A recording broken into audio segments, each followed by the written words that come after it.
Ces portiques marquent l'entrée du royaume des ninjas, guerriers espions du Japon ancien. La ville d'Iga était autrefois le berceau de cette tradition mystérieuse, essentiellement transmise oralement. Mais si vous pensez que les ninjas n'existent plus, détrompez-vous.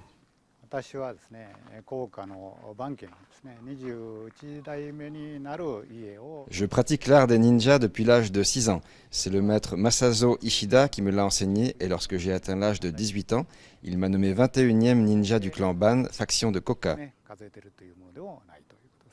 Le décompte n'est pas forcément exact car il n'a jamais été officiel et cette faction remonte au guerrier Ban Harima no Kami il y a 500 ans. Beaucoup considèrent Jinichi Kawakami comme le dernier ninja du Japon.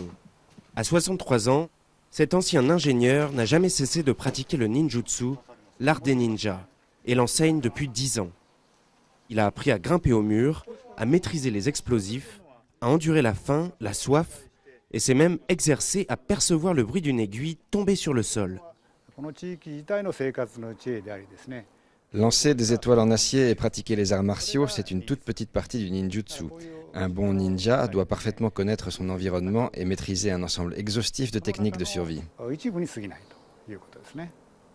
Dans ce musée qui lui appartient, Jinichi Kawakami a rassemblé la panoplie complète du parfait guerrier de l'ombre.